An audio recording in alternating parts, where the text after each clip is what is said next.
Okay, so I have a lot of takes of this. So, for a year I worked part-time, and working part-time allowed me to fund a 2-week volunteer trip to Morocco. During this trip I worked in a berber village in the Atlas Mountain, and I got to install a water pipe that ran from the Atlas Mountains to the village. And that provided their only clean water source, but it was the actually interacting with the people that I took most from, and their focus on humanity and community over the materialistic focus that we have in the West. So while I was over there, I took part in teaching the children English and French. Leading a game of the hokey cokey, you really had to find a different way to overcome that language barrier.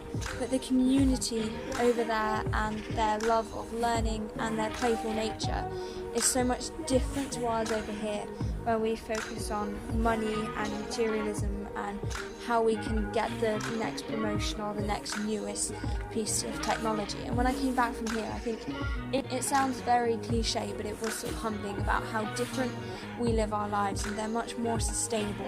They're less like fast fashion, so their carbon footprint will be smaller than it has to be. So I think that's one thing I am nervous about when I go into a job or a career, because that is just around the corner, that I will get enticed into this sort of materialistic matrix brainwashing system to an extent that we have over here.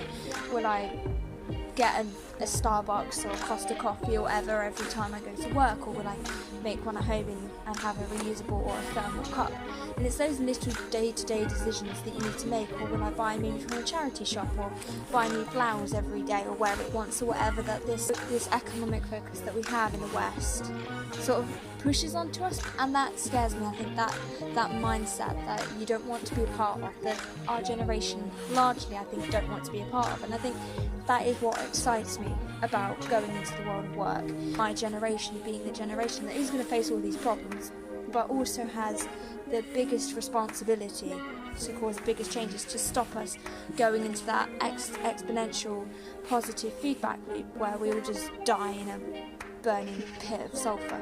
And I think that's what's exciting, because going into my international geography degree, I see people working for these IGOs, these NGOs, creating sustainable futures, be that planting trees on the roofs of buildings, or whether that be creating more sustainable fashion, or advocating the impact that we are having on the environment, be that through our fashion consumption, food consumption, or even consumption of music and media, and those toxic actions that we have currently. A lot of people think this sustainability approach, this green approach, this environment approach isn't going to work.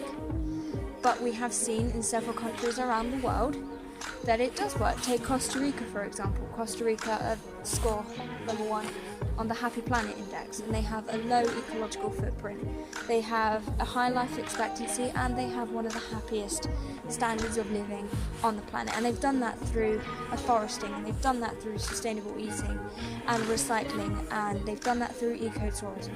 So it is possible, and I think my generation is the one to change that. It is what excites me. I am excited for the potential of my generation.